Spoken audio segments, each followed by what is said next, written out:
Yo soy Juanjo Montaner, soy el jefe de prensa de la Asociación de Futbolistas Españoles y quiero darles las gracias a todos ustedes por compartir con nosotros esta primera conferencia AFE que se enmarca dentro del proyecto de responsabilidad social corporativa de la Asociación de Futbolistas y a la que hemos querido llamar Stop ELA. Es nuestra intención en esta conferencia informarles, hablarles de lo que es la ELA, de lo que es esta enfermedad que ahora mismo no tiene cura y que todos ustedes que hoy apadrinan este acto y que representan a diferentes sectores de la sociedad nos ayuden a difundirla. Yo no me voy a extender más, voy a hacer la palabra a una eminencia en lo que es la lucha contra la ELA, como es el doctor Jesús Mora. Doctor. Hola, hola, buenos días. Gracias por la invitación y por las palabras que me ha dedicado. Me han pedido que les hable a ustedes un poquitín qué es la ELA, qué enfermedad es esta. Yo creo que algo de la enfermedad conocen ustedes a través de la campaña del cubo de agua helada. Es esta enfermedad concretamente, es una enfermedad de un tipo de neuronas, que son las neuronas que mueven los músculos y que produce una parálisis rápida de todos los músculos voluntarios del cuerpo, de los brazos, de las piernas, de los músculos del habla, de los músculos que necesitamos para tragar y finalmente de los músculos respiratorios. El paciente vive la enfermedad plenamente consciente, con las capacidades mentales perfectamente conscientes, y esto es lo terrible de la enfermedad. No quiero andar en la parte trágica de la enfermedad, pero quiero que sean ustedes conscientes, que se hagan conscientes de que esto es una enfermedad muy cruel para el ser humano. Y tenemos un vídeo preparado que dura escasamente 2 minutos, en el cual un poco se detalla cómo una persona normal y corriente sufre el diagnóstico de la enfermedad y lo que experimenta de forma emocional y de forma física a través del padecimiento de la enfermedad. Si lo quieren poner, por favor.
Ahora sabes lo que siente al tener esclerosis lateral amiotrófica. ELA. Ayúdanos a combatirla. Primero, el choque emocional que supone para un paciente el diagnóstico. Es un diagnóstico que equivale hoy día, me van a perdonar 2 pacientes que hay aquí, pero ellos son personas inteligentes, conocen la enfermedad. Es un diagnóstico equivalente a muerte, y es una muerte de promedio en 3 años. El asumir ese diagnóstico es como un choque. Luego viene la distorsión de la imagen física de una persona completamente distorsionada, que no llega a asimilar emocionalmente los cambios que se producen, porque cuando una persona está perdiendo el habla y se está acostumbrando a perder el habla y empieza a escribir, empieza a perder la fuerza en un brazo. Cuando empieza a acostumbrarse a escribir con el brazo derecho, la está perdiendo y tiene que acostumbrarse con el brazo izquierdo. Quiere decir que es un choque emocional continuo toda la enfermedad. Y todo esto en una enfermedad que en estos momentos no tiene tratamiento curativo. No se conoce la causa y los tratamientos que hay son paliativos para intentar mantener calidad de vida o intentar evitar complicaciones. Entre las causas hay muchas, y no vamos a hablar posibles, hay muchas. Estamos en la Asociación de Futbolistas. La enfermedad es poco frecuente, aproximadamente como 5 entre 100.000, pero hubo un estudio en el que aparecieron que en población de futbolistas aparecieron un poquitín más prevalente, más frecuente que en la población normal. y hubo incluso periódicos, futbolistas españoles, hubo periódicos que lo relacionaban con el doping, etcétera. No hay ningún estudio que haya determinado que esta enfermedad tenga relación con el doping o con el dopaje. Es posible que tenga relación con el ejercicio intenso que cualquier deportista tiene, sobre todo los deportistas de élite, pero no ocurre en cualquier persona. Simplemente ocurre en una minoría que tiene que ser probablemente personas que tienen un condicionante genético con la enfermedad, alguna variante genética que hace que el deporte hace que se ejerciten los músculos más, se ejerciten esas motoneuronas y colapsen si esas motoneuronas no acaban de funcionar bien. Y para ello uno de los proyectos de investigación más importantes que se están haciendo tanto en Europa como en Estados Unidos es el análisis del genoma de miles y miles de pacientes, comparándolo con el análisis de controles de personas sanas que no tienen la enfermedad y ver qué diferencias hay. Pero esto es una cosa que yo creo que hablaremos un poquitín más tarde. Y ahora me han dicho que no me prolongue y paso la palabra a quien tenga que hablar después de mí. Hemos escuchado las palabras del especialista. Vamos a escuchar en la voz de Javier Gómez Matallanas, periodista, cómo afecta la ELA a los que conviven con un enfermo de esta enfermedad. Va la redundancia. Javier, cuando quieras. Buenos días, gracias a todos por la asistencia. Me vais a permitir que lo lea, primero porque en las conferencias no me las aprendo de memoria, esas son conferencias AFE. Segundo, porque así controlo mucho más las emociones, y me generéis que es difícil. Y tercero, porque si me paso de tiempo me mata Juanjo y Jesús. La primera vez que escuché hablar en mi casa de ELA fue en mayo de este año. Una semana antes de irme al Mundial de Brasil de enviado especial, escuché esas siglas desagradables. Era una posibilidad que planteaba un homeópata al que había ido a ver mi hermano para intentar buscar una solución a sus problemas al hablar que detectamos en la primavera de 2013. Me hice el loco. Sabía algo de la ELA por una serie de reportajes que había leído en el diario AS en 2004, firmados por un tal Joaquín Maroto, sobre los numerosos casos de esclerosis lateral amiotrófica en el fútbol italiano. Me fui al Mundial y no se me quitaba de la cabeza las dichosas siglas. El tal Joaquín Maroto vino conmigo enviado especial a Brasil, con escala en Washington, y cuando se lo planteé me dio ánimos. Carlito no tiene ELA, Javi, eso es de la anestesia del dentista, ya verás cómo no tiene nada y se le va a quitar. Todos en casa deseábamos eso, levantarnos un día y que nos llamara Carlos con su voz de siempre, que todavía ha pasado. Pero no fue así, regresamos más pronto de lo esperado de Brasil y a los 4 días de volver, otra vez en casa de mis padres, en el cocido de todos los sábados, al mejor del mundo, por cierto, os invitaré. Lo de ELA no era una posibilidad, era un diagnóstico que a Carlos le iban a decir esa misma tarde en Cádiz a las pocas horas. Entonces todos fuimos a consultar al terrible doctor Google y lo de enfermedad incurable se te queda grabado y la media de años que sobreviven los enfermos bombean tus sienes. El shock es tremendo, durísimo.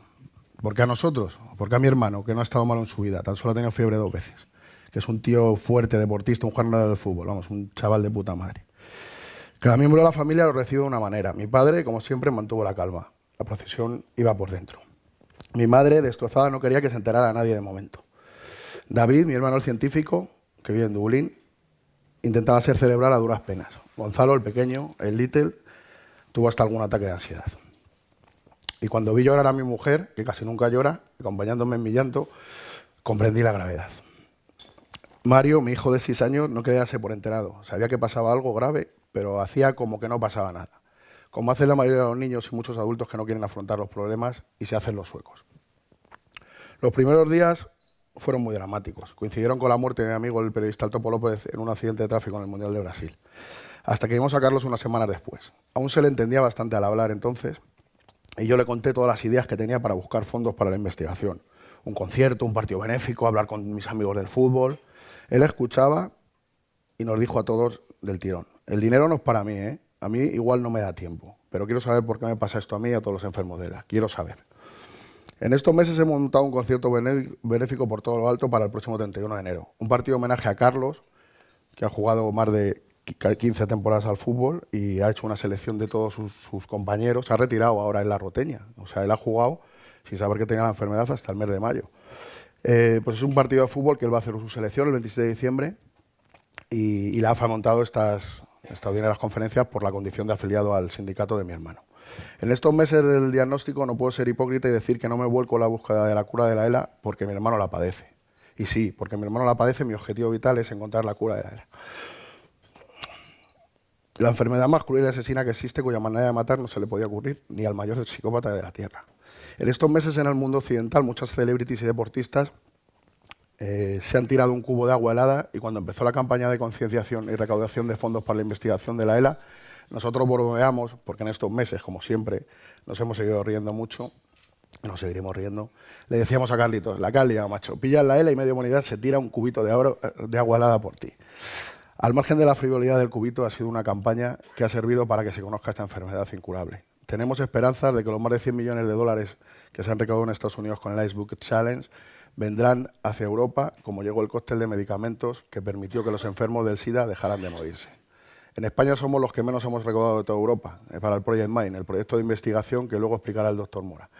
Necesitamos 4 millones de euros solo en nuestro país para el Project Mind, y estoy seguro que después de estas conferencias AFE, con la cantidad de gente importante que habéis venido a escucharnos, lo recaudaremos.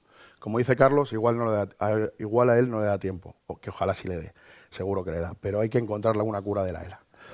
En estos meses he conocido al doctor Mora, a Maite Solas, a Teresa Salas y a la gente de Fundela, gente encantadora. En estos meses he sentido rabia, nunca lástima por mi hermano, y me he dado cuenta de que la ELA le puede tocar a cualquier familia, cualquiera de nosotros. Y en estos meses, cuando amigos me preguntaban todos los días cómo está mi hermano, me preguntan y me dicen con la mejor voluntad: ten paciencia, que ya verás, desconocen que no tiene cura, estos amigos con la mejor voluntad. Y en estos meses mi hijo Mario, el sobrino de Carlos, le preguntó un día a su madre, en plena crisis sanitaria en España, cuando no se habla de otra cosa: mamá, ¿la enfermedad del tío Carlos es ébola? Dice: no, hijo, es ELA. Y Mario como que se quedó más tranquilo. Ahora os dejo con Carlos, mi hermano, el tercero. Desde hace 10 semanas, cada miércoles nos cuenta con una prosa en verso en El Confidencial cómo lleva su enfermedad. Para muchos se ha convertido en un gurú, casi en un mesías, pero no es más que un futbolista de 33 años que vivía también del periodismo, que ha tenido que dejar el fútbol por la ELA. Su sueño es ser entrenador y se sacó el primer nivel antes de junio con las mejores notas. Su sueño es ser entrenador y será el mejor entrenador. Tu turno, Carlos.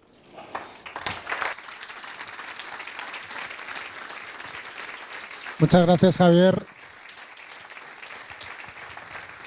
Él es Carlos y él es Gonzalo, su hermano, que va a poner voz a lo que nos ha querido escribir y lo que nos quiere contar Carlos. Muy buenos días a todos. Yo estoy aquí principalmente por mi condición de enfermo de ELA, y así me dirijo a ustedes. Pero debo ser siempre justo con mis otras condiciones, entre las que destacan la de periodista y la de futbolista. Desde la primera, vengo tratando la compleja enfermedad que sufro a través de un blog semanal en El Confidencial, tribuna que cada vez coge mayor vuelo y obtiene un mayor respaldo de lectores ávidos de conocer qué es esto de la ELA. Pero es desde la segunda condición, la de jugador de fútbol, desde la que veo más apropiado hablarles hoy. Lo entiendo mucho más apropiado tras los incidentes ocurridos el pasado domingo, conocidos por todos, y que son la muestra de que hay demasiados que aún acuden a campos de fútbol sin haber entendido lo más mínimo sobre qué es esto del deporte. Actividad llamada a mejorar al ser humano y no a devolverlo a la época donde vivíamos en cavernas. Lo quiero hacer además en un marco como este que nos brinda la AFE, asociación de la que soy afiliado desde el año 2007 y a la que considero mi casa y a la que estoy infinitamente agradecido por una jornada como esta. En definitiva, durante 5 minutos les voy a hablar de mi enfermedad con las botas del fútbol puestas. Y es que el fútbol es la respuesta a las preguntas más complejas que me han hecho últimamente. Preguntas que yo también me acabo haciendo, pero siempre a posteriori, cuando podemos pararnos a pensar por qué somos como somos, de dónde nace nuestra manera de ser. Los primeros síntomas de la ELA empiezan a aparecer en un proceso que dura meses, roza lo desesperante y acaba tiñendo tu día a día de un tono gris que todo lo cubre. Los doctores, que aplican la acertada lógica de que lo menos frecuente es eso, lo menos frecuente, apartan de sus primeras hipótesis algo tan temido y fatal como es la esclerosis lateral amiotrófica. Pero es el tiempo, que jamás notarás que pasa tan lento como en esas semanas eternas, el que poco a poco te mete en un pasillo largo donde todas las puertas de escape laterales se van cerrando, viéndote abocado a pasar por la que hay al final, donde accedes a un lugar muy oscuro, allí donde se hace firme el fatal diagnóstico. Y les voy a contar lo que sentí y lo que pasó dentro de mí. Lejos de abrumarme, yo encendí desde el primer momento la luz de esa sala oscura en la que, a la fuerza y de improviso, la vida me había metido a los 33 años. Con tranquilidad y sin perder los nervios acepté la situación. Quise conocer el lugar donde me hallaba, qué opciones tenía, qué me esperaba allí y, más importante, no perdí ni un segundo de mi tiempo en lamentarme y en hacer comparaciones con los lugares fabulosos de donde venía. Los demás no entendían que yo fuera capaz de ver luz entre tanta oscuridad. Desde fuera, fueron entendiendo que me encontraba entero, que seguía vivo y que quería vivir, que quería ver qué pasaba conmigo, hasta dónde podía llegar. Y ahí empecé a rodearme de gestos de asombro que acababan en las preguntas de que os hablaba al principio. ¿De dónde sacas esa fuerza? ¿Cómo es posible que reacciones así? ¿Por qué no te quejas? ¿Por qué no te desborda ver tan de cerca el sufrimiento inminente y la posibilidad de una muerte cruel y temprana? Metido en el fragor de mi batalla particular, yo no me paraba a pensar para dar respuesta a esas preguntas. Yo solo actuaba según me dictaba la forma de ver la vida que siempre he tenido. Pero las caras de asombro se multiplicaban según iba dando a conocer el diagnóstico, y la insistencia de las mismas preguntas aumentaba. Llegó un momento que me tuve que detener unos segundos e intentar responderme esas cuestiones a mí mismo. Y la respuesta que encontré fue la misma para todas ellas. Es muy sencilla y ya se la he anticipado. El fútbol. Porque fue el fútbol el que me enseñó a esforzarme día a día sin importar el pasado ni añorar un futuro que no se conoce. Fue el fútbol el que me mostró que todo puede suceder en un segundo inesperado, tanto lo mejor como lo peor. El fútbol también me dio instrucciones para entender que, ante cualquier imprevisto, no queda otra que buscar soluciones y jamás excusas, que son las que te hunden más y te hacen perder un tiempo valioso. En la cautela del partido a partido, el fútbol me demostró que jamás hay que tirar las campanas al vuelo ni arrojar tampoco la toalla, dándome una virtud impagable como es la mesura. Dentro de un vestuario de fútbol, aprendí a dominar mis miedos, a respetar los miedos de los demás y a sentirme libre asumiendo responsabilidades. Me hice hombre mucho antes que la mayoría de mis amigos por el simple hecho de tener un examen semanal donde constantemente se actualiza tu prestigio y para lo que no sirven excusas de ningún tipo.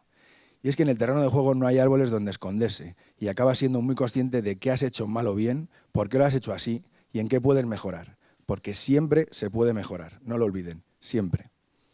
Y también fue el fútbol el que me enseñó a pensar en los demás, en la fortaleza del grupo, en el bien común, en ayudar al que se encuentra en apuros, pero no por condescendencia, sino por la más genuina solidaridad. Solidaridad que solo se presta totalmente cuando no hay engaños, cuando identificas que quien lo pasa mal ya está dando todo lo que puede dar de sí y aún así necesita tu apoyo.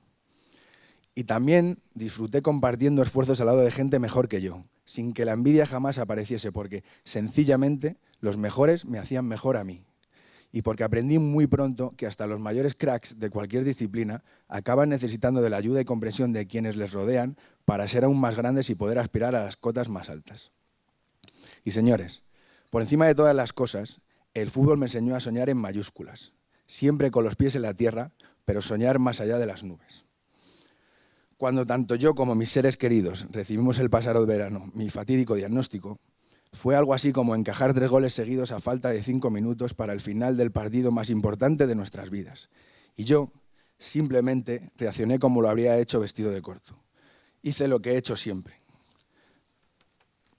Fui a recoger el balón del fondo de nuestra portería, lo llevé al círculo central y me dispuse a levantar 1 a 1 a la mayoría de mis compañeros, que yacían entregados sobre el césped con ganas de estar en cualquier otro lado y no viviendo ese infierno. Y ya voy acabando. Desde ese momento, solo les quiero hacer ver a quienes leen mi mensaje todo aquello que me han enseñado desde bien pequeño. Que los partidos se juegan hasta el final, que mientras hay vida, hay esperanza, que no hay minutos de la basura y que jugar es de por sí un regalo sea cual sea el resultado. Que debemos disfrutar hasta de la peor de las derrotas, pero disfrutar porque lo damos todo, porque peleamos hasta el último suspiro. Porque sintiéndonos fuertes, ansiando mejorar y haciendo equipo, cualquier sueño se puede convertir en realidad. Porque hasta que el árbitro no pite el final, cualquier remontada siempre será posible. Y además, porque siempre habrá un niño mirándote y al que le debes dar el mejor de los testigos. Tu ejemplo. Muchas gracias.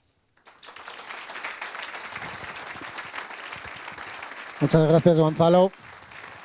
Carlos escribe todos los miércoles en un blog un trozo de realidad semanal y en mi nombre, y yo creo que en el de la asociación también, queremos darte un poco las gracias, Carlos, por esa fuerza que quieres transmitir y por ese mensaje que transmites todos los miércoles, porque hay que ser muy valiente. Todos ustedes, gracias, todos ustedes tienen unas tarjetas en la mesa. Si alguno quiere hacerle alguna pregunta directa a Carlos, Carlos, como han podido observar, no puede hablar, tiene que responder a través de su iPad. Así que si alguno quiere hacer alguna pregunta directa a Carlos, por favor, que la vaya escribiendo, que la ceda a mis compañeros para que me las den. Vamos a seguir, hemos escuchado en la voz de Gonzalo el testimonio de Carlos, hemos escuchado el testimonio de Javier. Le vuelvo a dar la palabra al doctor Mora porque ya lo han escuchado, hay un proyecto, el proyecto MIND, en el que se está buscando el porqué de esta enfermedad. por supuesto, mucho mejor que yo lo va a explicar el doctor. Don Jesús.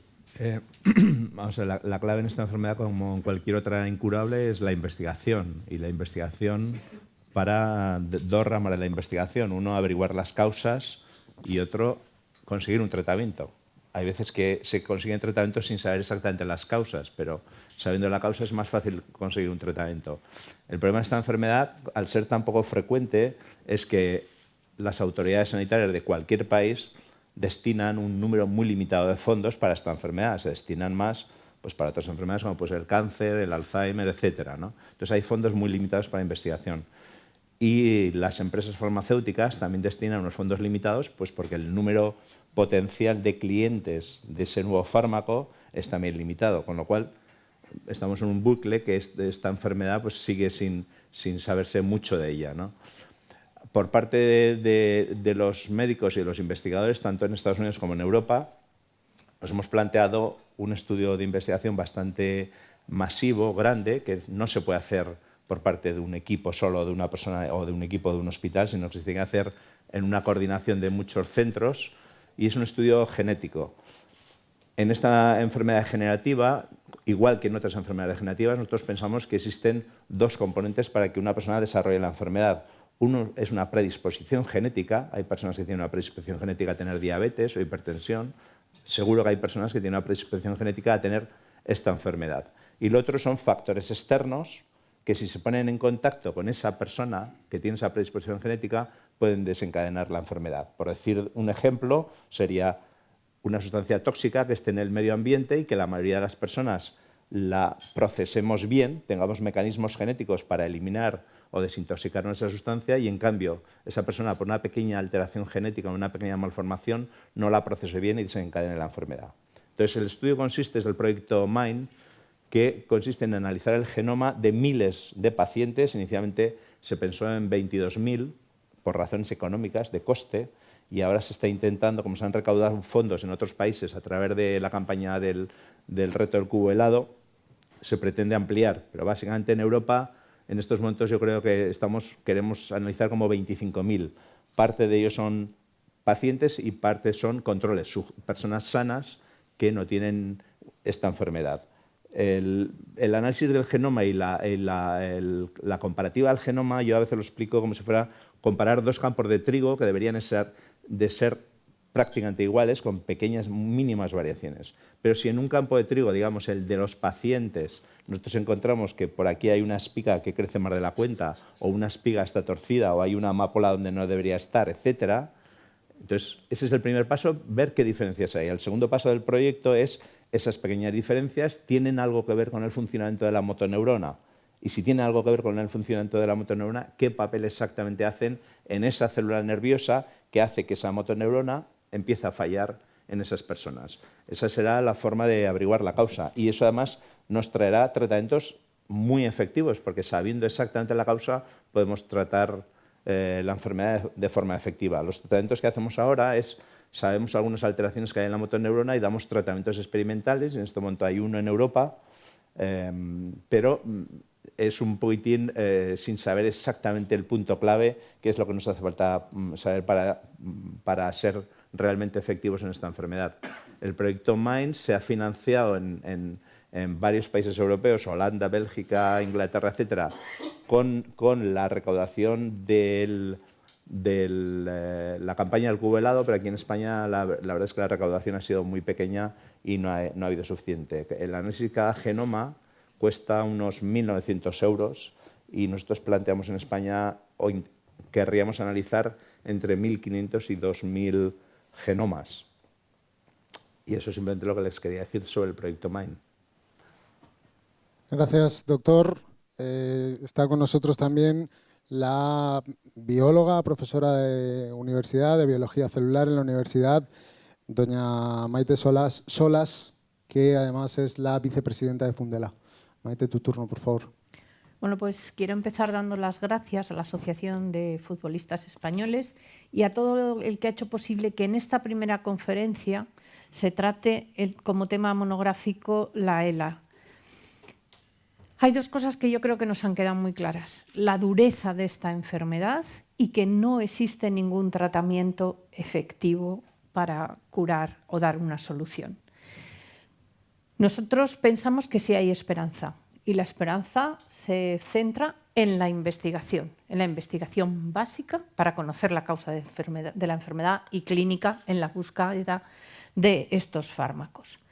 Hace un poco más de 12 años, un grupo de voluntarios que conocemos muy bien en nuestras propias carnes la enfermedad, decidimos crear una fundación para canalizar todas las ayudas particulares. Por desgracia, las ayudas estatales son muy escasas, como nos han explicado.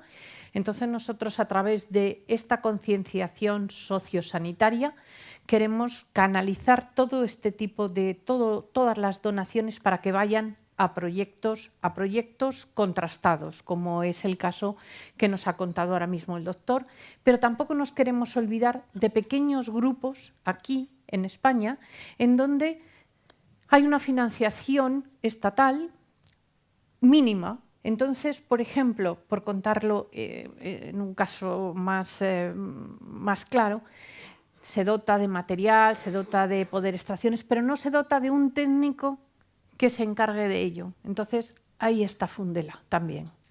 No solamente para esos grandes proyectos, sino también para paliar aspectos muy concretos de necesidades de investigadores contrastados de nuestro país. ¿Qué diferencia Fundela de otras fundaciones? Pues nosotros somos un grupo de voluntarios en donde todas las aportaciones que nos llegan, absolutamente todas, van directamente a la investigación, incluso las propias de los que estamos colaborando en ella.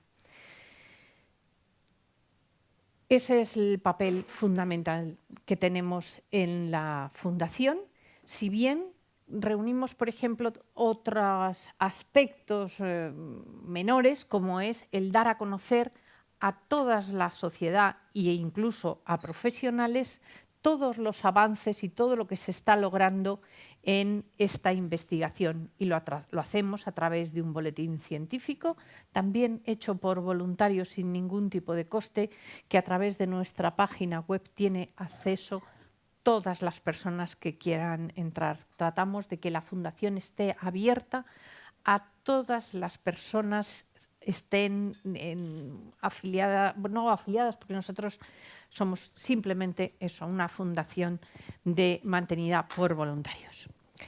A mí me gustaría conseguir que hoy, todos los que estamos aquí, nadie se fuera sin ningún tipo de dudas ni sobre la enfermedad, ni sobre el modo de actuación, en la investigación, en proyectos, en cualquiera de los aspectos de la ELA.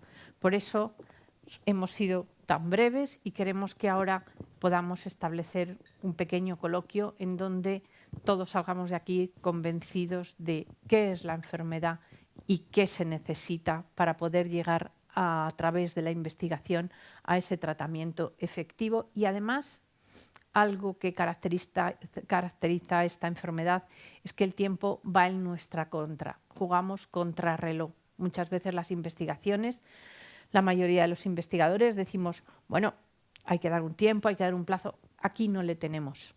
Por eso tenemos tanta prisa y tantas ganas de que se investigue y se investigue a fondo y deprisa. Muchas gracias. Gracias, doctora. Bueno, pues ya hemos podido escuchar el testimonio de todos ellos. Ahora vamos a abrir un turno de preguntas. Ya tengo algunas que me han llegado. También tenemos un micrófono preparado por si alguien quiere preguntar directamente. Y la primera de las preguntas que yo tengo es para el doctor Jesús Mora. Doctor, dice la pregunta, según ha explicado, si no hay tratamientos que curen la enfermedad, ¿qué pueden ofrecer como médicos a los enfermos? No hay un tratamiento que cure la enfermedad, pero sí que hay tratamientos que palíen los efectos de la enfermedad. Básicamente es intentar retrasar, favorecer las defensas naturales del organismo. El organismo está luchando contra la enfermedad y entonces favorecer pues, por medio de fisioterapia específica, por medio de logoterapia específica, por ayudas técnicas, por evitar complicaciones que agravan la enfermedad. Antiguamente, no tan antiguamente, hace 5 o 10 años, muchos pacientes con problemas para tragar simplemente fallecían porque pequeñas partículas de comida pasaban a los pulmones, hacían una infección respiratoria y fallecían en pocos meses. Hoy día se hacen intervenciones quirúrgicas para alimentar a través de gastrostomías, que son orificios directos al estómago, o pacientes que los músculos respiratorios no les dejan funcionar ya, pero hoy día hay aparatos de BiPAP parecido a los que usan los roncadores, que hacen que el paciente por la noche, si tiene una disminución respiratoria, el aparato le insufla aire y eso aumenta la supervivencia, pues por ejemplo 1 año, que para el que no tiene la enfermedad pues parece que es una tontería, para el que tiene la enfermedad es ganar tiempo al tiempo hasta que salga el tratamiento eficaz. Eso en cuanto a tratamientos paliativos. Y la otra solución es básicamente lo que hablaba antes, que son tratamientos experimentales, nuevos medicamentos. El problema es que no hay muchos. En estos momentos, como he dicho antes, en Europa solo hay un ensayo clínico en el cual van a participar 300 pacientes. Y en Europa hay miles y miles de pacientes que reciben el diagnóstico y no tienen ninguna esperanza. Yo sé que ha venido un paciente que también es futbolista, es Jorge Abarca, que me gustaría que participa en un ensayo clínico que estamos realizando nosotros. Me gustaría que les hablara un poco de su experiencia como paciente y cómo vive un ensayo clínico. Bueno, pues buenos días. Estoy bastante nervioso, no estoy acostumbrado yo a esto. Y bueno, después de lo que hemos escuchado, lo único que nos queda es la esperanza. La esperanza de que el ensayo funcione, la esperanza de tener más tiempo y la esperanza de vida.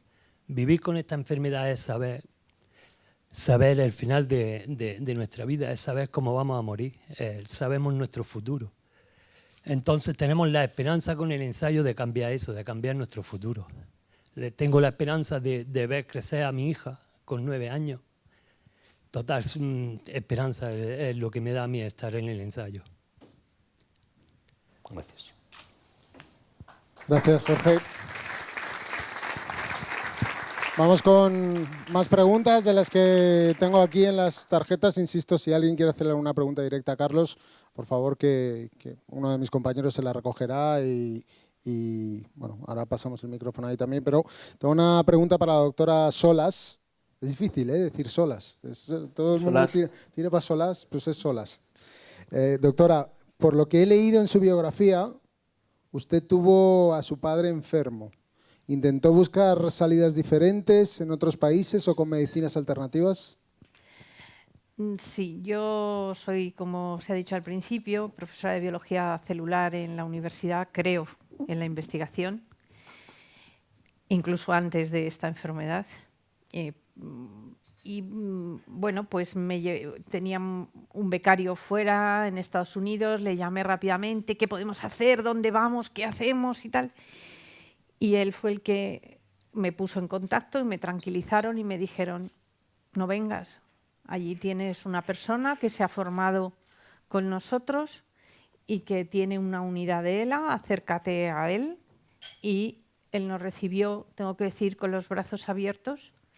Y mi padre, algo que yo quiero transmitir a los pacientes y que me gustaría poder hacerlo a todos, es que él, la enfermedad hace ya mucho tiempo, él falleció, pero siempre tuvo la esperanza de que por él se estaba haciendo todo lo que humanamente se podía y eso se lo transmitía. Y siempre se lo transmitió el doctor Jesús Mora a través de la unidad del Carlos III. Ahora mismo estamos luchando porque esa unidad se mantenga y porque esa unidad siga teniendo el prestigio que ha tenido años atrás y que no se desmantele con el hospital, porque creemos firmemente en que a través de esa unidad es como podemos estar en la cima de la investigación. Estamos en el momento oportuno, en el momento en concreto y recibiendo absolutamente lo mismo que el país y que la unidad más avanzada. Eso, para los pacientes que tenemos aquí, creo que eso no tiene precio. Y eso es algo que nosotros, desde luego desde la Fundación, nos vamos a dejar el alma y la vida para que se mantenga y para que sigan en esa unidad pudiendo hacer ensayos clínicos como el que estás participando. Gracias, doctora. Creo que han pedido la palabra aquí en esta mesa. A la doctora Teresa. La última, hasta ahora han hablado de terapia farmacológica, me interesa hablar de la terapia celular. Hasta donde yo sé, Stem Cells publicó la finalización de un ensayo clínico en fase 1 con células madre autólogas de médula ósea Quería saber si este ensayo clínico ya está en fase 2 o si se ha iniciado la fase 2 de este ensayo. Su intuición investigadora de si podemos llegar a la 4, seguridad y eficacia, en cuyo caso estaríamos hablando de tratamiento consolidado. Y la clave puede estar en la combinación terapia celular, terapia génica. Vamos a ver, de todas formas, luego le voy a pasar la palabra al doctor Mora, que él le va a contestar mejor sobre el caso de células madre en ELA. Pero yo, como bióloga celular, sí le quiero comentar algo que ha pasado en muchísimas otras patologías. Es decir, se ha empezado a aplicar células madre antes de tener una investigación básica que sepa esas células madre, cómo funciona exactamente, hacia qué se van a diferenciar, dónde hay que localizarlas. Entonces, nosotros desde la Fundación siempre hemos mantenido el que hay 3 aspectos que son fundamentales: la investigación básica, la clínica y la asistencia súper especial a esos pacientes. Ninguno de los 3 campos por sí solo tiene sentido. Entonces, yo creo, y de todas formas ya le digo que le voy a conceder la palabra al doctor Mora, que yo creo que se lo va a explicar todavía muchísimo mejor, que de células madre lo que falla es la investigación básica. Se han empezado, yo comprendo que hay muchas patologías, hay mucha esperanza puesta, pero se necesita muchísima más investigación básica sobre ello. Jesús, si no te importa. Con una más. Sí. Aprovechando, son células de médula ósea autólogas. Aprovechando la mayor plasticidad de la célula madre más inmadura de la sangre del cordón umbilical, se podría sospechar, aun con la apreciación que ha hecho ella, se podría sospechar que la mayor inmadurez de las células madre de sangre de cordón umbilical podría favorecer para el soporte vital a las motoneuronas. Es decir, ese ensayo clínico en fase 1 se podría también intentar abrir, supongo que si es fase 1 se ha hecho un preclínico con animales superiores, mamíferos superiores, se podría intentar abrir también con células de mayor, dentro de ser células estables, no embrionarias, con mayor potencial diferenciador, mayor inmadurez. El problema de las células madre es que se está usando demasiado ese término y en el caso de la ELA, para la gente que no lo conozca, célula madre es coger una célula, esto es como si fuera un tronco de un árbol y la célula madre sería que estuviera en la raíz, en la base, y la tenemos que modificar para que se convierta justo en una hoja en el lado izquierdo, tirando para arriba, justo en esa hoja y no en la vecina. Quiere decir, que se transforme en una motoneurona. Pero es que además no sabemos si se debe transformar en una motoneurona o en una célula de glial, que son las que soportan las motoneuronas. Porque si se transforma en una motoneurona, el paciente, esa célula no tendría tiempo para desarrollarse, el paciente se moriría antes de que esa célula se desarrollara. Luego, aún están en esa fase. No se ha demostrado con suficiente seguridad que esas células madre inyectadas van al sitio donde tienen que ir, se desarrollan, crecen, hacen los contactos suficientes y funcionan. Y se ha pasado a fase de experimentación humana muy rápidamente por la presión de los pacientes y por intereses comerciales de vender, entre comillas, células madre. Y se han montado clínicas absolutamente fraudulentas, y no en China ni en Perú, sino también hasta en Alemania. Hay ensayos clínicos a un nivel muy pequeño, en España y en Estados Unidos, etcétera, que intentan ser serios, y son serios, pero que están en una fase muy primaria, con muy pocos pacientes, que lo único que se intenta es saber si realmente esas células que se inyectan en una parte de la médula espinal, si sobreviven, y cuando fallece el paciente se les pide necropsias y ver si esas células aún están sobreviviendo o han desaparecido.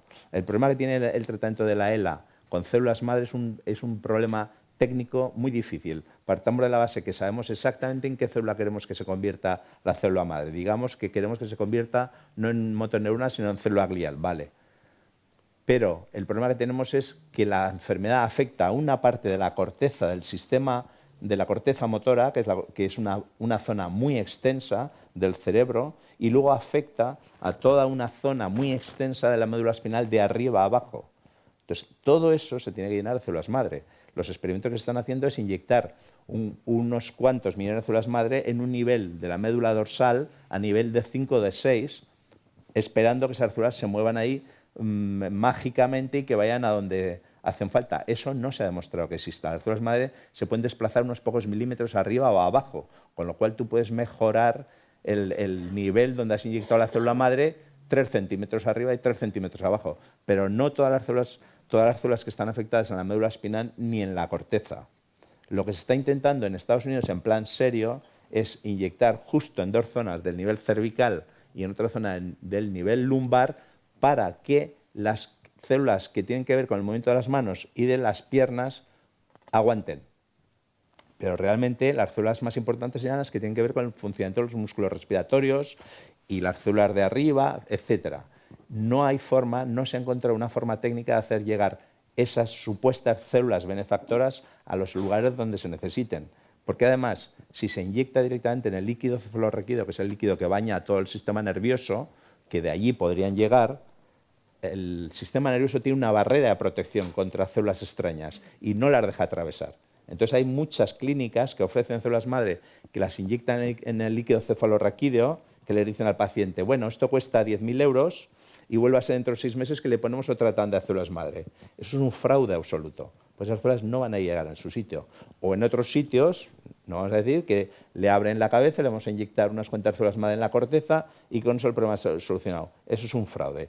Entonces nosotros lo que hablamos con los pacientes, les decimos, si a ustedes le ofrecen algo de esto, no tengan ningún inconveniente en hablarlo con nosotros. Si nosotros vemos que no es un fraude, que hay un componente científico, hay un comité científico, un comité de investigación, que es un ensayo clínico organizado y serio, adelante.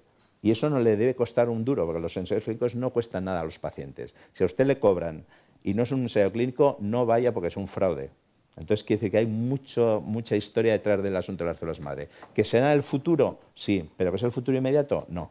Yo creo que antes encontraremos una combinación de fármacos, como pasó con el SIDA. Ahora tenemos un fármaco que aumenta la supervivencia unos pocos meses, como el AZT con el SIDA.